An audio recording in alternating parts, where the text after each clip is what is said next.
Hello friend, कैसे हो आप सब लोग। उम्मीद करते हैं कि आप लोग ठीक होंगे, हम भी ठीक हैं। तो अभी से हम आज का वीडियो स्टार्ट कर रहे हैं। तो आज का वीडियो में हम आप लोगों के साथ कुछ शेयर करने वाले जो बहुत ज़्यादा इम्पोर्टेंट है, जिसके बारे में हमको भी कुछ नॉलेज नहीं था पहले, बट जब हम खुद एक्सपीरियंस किए तो हमको पता चला कि ऐसा भी कुछ होता है। तो आज जो हम आप लोगों के साथ शेयर करने वाले वो है पोस्टपार्टम डिप्रेशन के बारे में।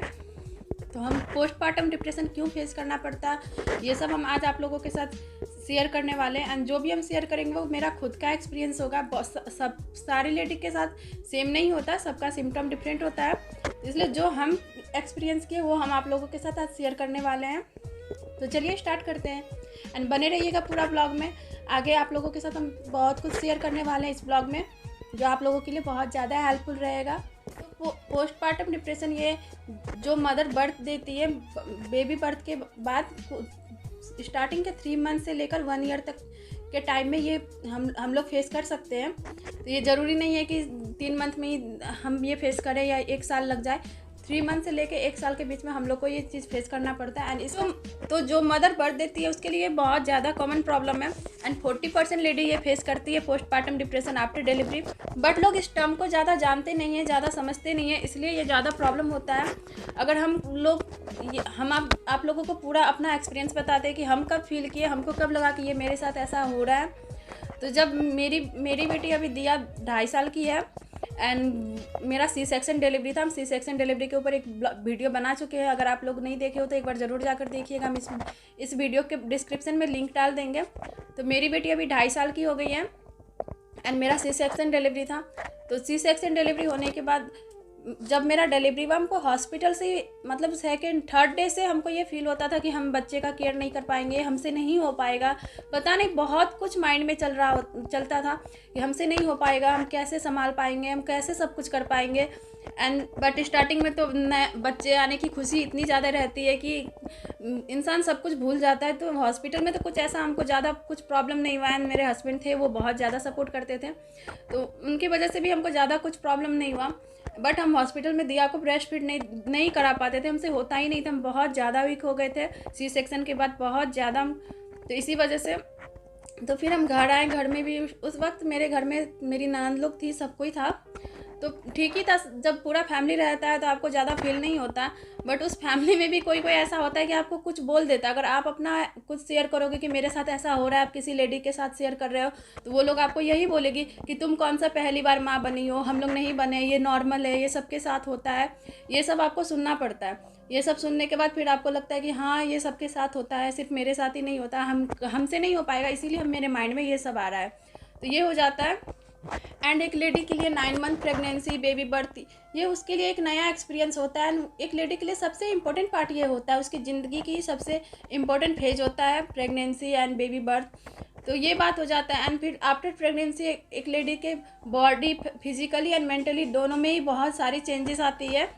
तो जो चेंजेज आती है हमारी बॉडी में, फिजिकली मेंटली बहुत सारी चेंजेस आती है, जिसको हम आसानी से एक्सेप्ट नहीं कर पाते हैं। ऐसे माँ बनने की तो खुशी रहती है, वो तो खुशी दुनिया की सबसे बेस्ट फीलिंग है। उसको तो कोई मतलब बातों में एक्सप्रेस कर ही नहीं सकते वो फीलिंग को।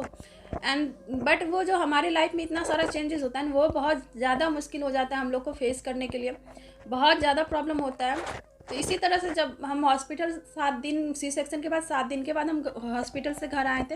एंड घर में भी जब तक सब कोई था, ननद लोग थी, सब कोई था, तब तक तो ठीक ही था। ऐसे तो हम एंड मेरे हस्बैंड रहते हैं एंड मेरी एक भांजी है मनीषा। अगर आप लोग मेरा ब्लॉग देखते हो तो आप लोगों को पता चल जाएगा। तो वो शुरू से ही मेरे साथ रहती है, जब से मेरी शादी हुई है। शादी के कुछ मंथ के बाद से ही मनीषा मेरे साथ रहती है। एंड मेरे हस्बैंड एंड हम एंड अभी मेरी एक बेटी है, तो बेटी रहती है। तो बस मेरे फैमिली में हम लोग इतने ही रहते हैं।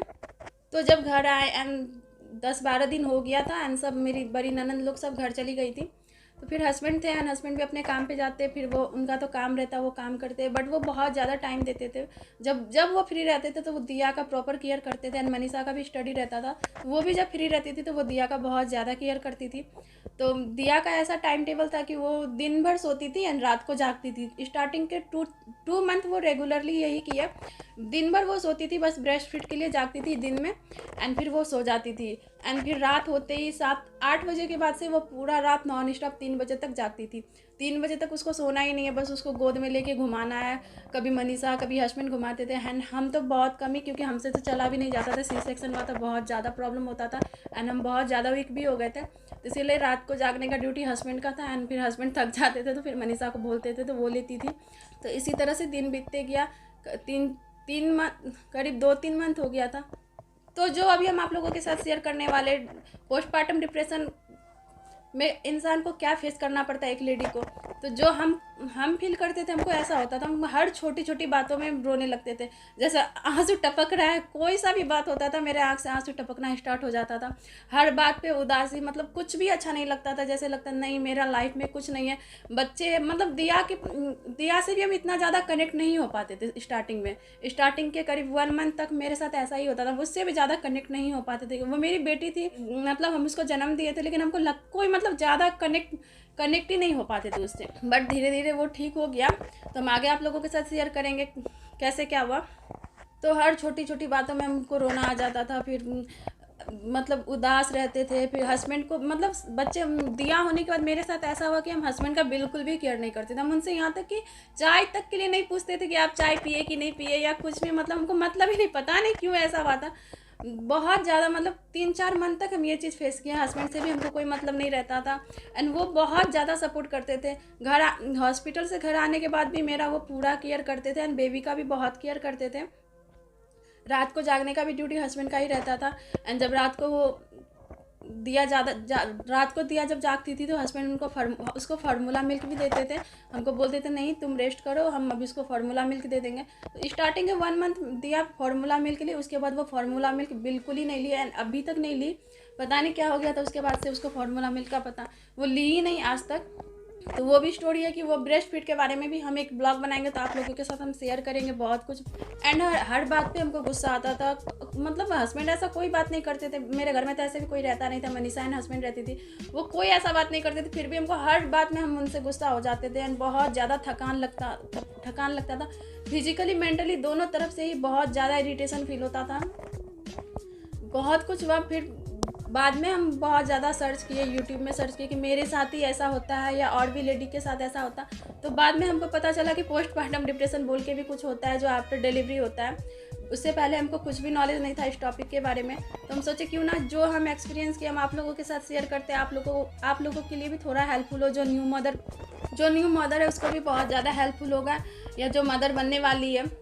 तो बस ये इसीलिए हम आप लोगों के साथ ये शेयर किया। तो ये मेरा एक्सपीरियंस था कि हमको ये सब हुआ जब से दिया हुई थी। उसके बाद 3-4 मंथ तो हमको बहुत ज़्यादा हम परेशान में, बहुत ही ज़्यादा। हर चीज़ से हमको कोई चीज़ से मतलब ही नहीं रहता था। ऐसा लगता था कि जीने का मन ही नहीं करता है, हमेशा रोना, उदास रहना, बस यही सब। ना हस्बैंड के साथ अच्छे से बात करना, बहुत ज़्यादा। फिर जबकि मेरे हस्बैंड इतना ज़्यादा सपोर्टिव है कि हम क्या बोले।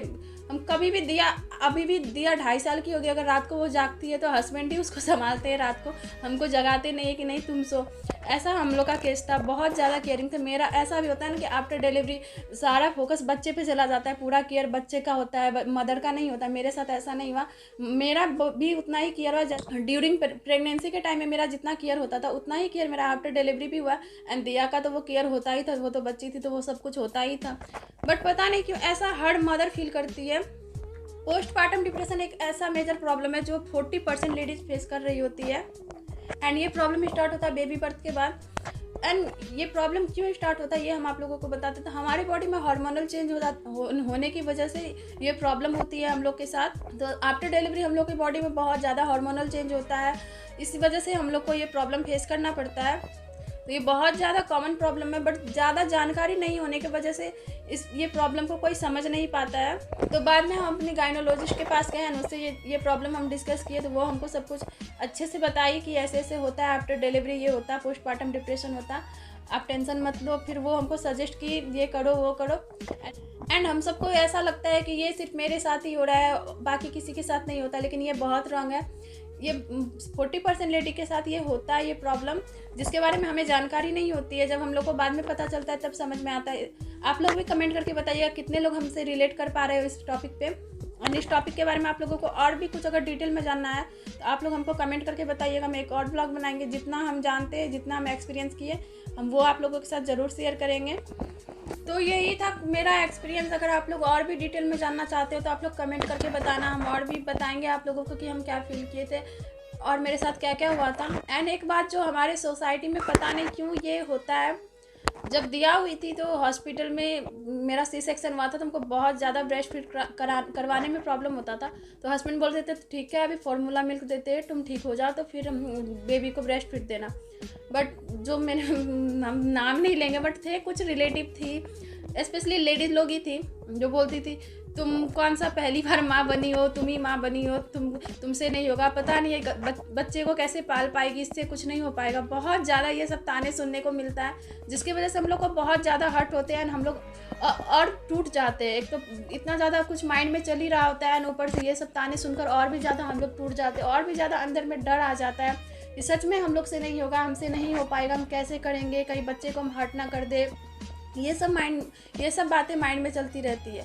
लेकिन ये सब में सबसे ज़्यादा इंपॉर्टेंट है जो हम सी सेक्शन डिलीवरी वाले ब्लॉग में भी हम शेयर किए हुए थे, एंड इस ब्लॉग में भी हम ये बात आप लोगों के साथ शेयर करेंगे।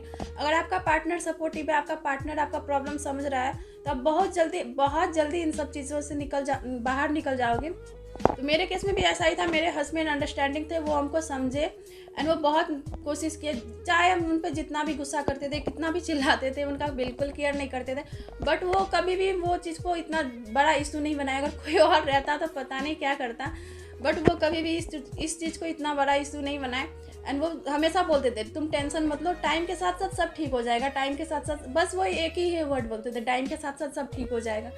तो बस यही हुआ कि सच में टाइम के साथ साथ सब कुछ ठीक हो गया। तो जो हम आप लोगों को बता रहे थे कि हम दिया के साथ कनेक्ट नहीं कर पा रहे थे, तो वो प्रॉब्लम करीब 1 मंथ तक रहा मेरे साथ। उसके बाद तो ऐसा बिल्कुल नहीं हुआ। उसके बाद तो बिना दिया के कुछ अच्छा ही नहीं लगता था, वही मेरी दुनिया थी, मेरा प्राइड, सब कुछ वो है अभी।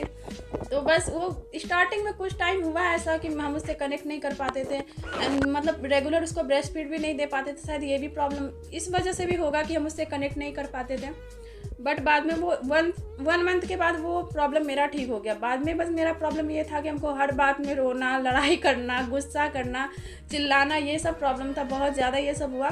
बट मेरे घर में, एंड सबसे बड़ी बात ये, मेरे साथ कुछ और भी प्रॉब्लम था जो हम आप लोगों के साथ कभी और शेयर करेंगे, इस ब्लॉग में नहीं शेयर कर रहे हैं क्यों हम इतना ज़्यादा हमको प्रॉब्लम हुआ।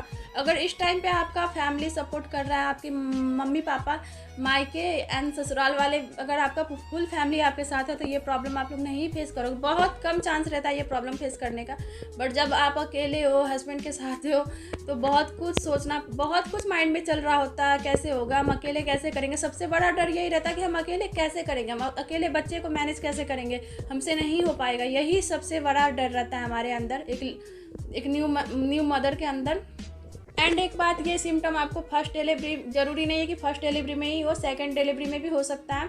एंड कब आप लोगों को डॉक्टर के पास जाना चाहिए, कब आपको लगता है कि हमको अब हमसे नहीं होगा, हम लोग डॉक्टर के पास जाकर डिस्कस करें, तो जब आप अपने बच्चे से कनेक्ट नहीं कर पाते हो, बहुत मतलब बच्चे से करीब आपको बिल्कुल भी कनेक्शन नहीं हो रहा है 3-4 मंथ तक, तो आप उस टाइम पे आपको डॉक्टर के पास ज़रूर जाना चाहिए, एडवाइस ज़रूर लेना चाहिए डॉक्टर की। ये बहुत ज़्यादा प्रॉब्लम हो जाता है। बट मेरे साथ 1 मंथ में ठीक हो गया था, तो हम डॉक्टर के पास इस चीज़ को लेकर डिस्कस नहीं किए थे। ज़्यादा हमको नींद नहीं आता था, इस बात के लिए मैं स्पेशली गायनोलॉजिस्ट के पास गए थे हम डिस्कस करने के लिए। एंड एक बात और, ये प्रॉब्लम सी सेक्शन हो या नॉर्मल डिलीवरी हो, दोनों ही मदर के साथ होता है। ये नहीं है कि जिसका सी सेक्शन हुआ उसी के साथ होता है एंड जिसका नॉर्मल हुआ उसके साथ नहीं होता, या ऐसा कुछ नहीं है, दोनों के साथ ही होता है। दोनों ही ये प्रॉब्लम फेस कर रही होती है।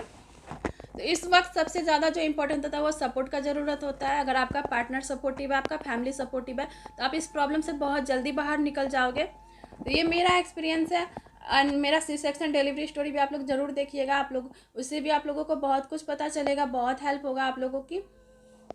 तो ये ब्लॉग बनाने से पहले हम अपने फ्रेंड लोग से भी बहुत सारा डिस्कस किए थे इस टॉपिक के बारे में, तो वो लोग से भी पता चला कि वो लोग भी ये चीज़ फेस कर चुकी है, तो इसलिए हमको और भी हेल्प हुआ ये ब्लॉग बनाने के लिए। तो अगर आप लोगों को मेरे इस ब्लॉग से थोड़ा भी हेल्प हुआ हो कुछ, तो प्लीज़ वीडियो को जरूर लाइक करिएगा एंड शेयर करिएगा, एंड चैनल पर नए हो तो सब्सक्राइब जरूर करिएगा, ताकि एंड बेल आइकन को जरूर प्रेस करिएगा, ताकि आने वाले हर वीडियो की नोटिफिकेशन आप तक सबसे पहले पहुंच सके। तो चलिए आज का ये वीडियो को हम यहीं पे एंड करते हैं। एंड आप लोगों को और भी कुछ पूछना है या कुछ जानना है तो प्लीज़ कमेंट करिएगा। तो हम उस टॉपिक पे ब्लॉग बनाने की कोशिश ज़रूर करेंगे। एंड मेरा सी सेक्शन डिलीवरी स्टोरी आप लोग नहीं देखे हो तो प्लीज़ एक बार जाकर जरूर चेक करिएगा, हम लिंक डिस्क्रिप्शन में डाल देंगे। तो चलिए मिलते हैं एक और वीडियो में, तब तक के लिए बाय।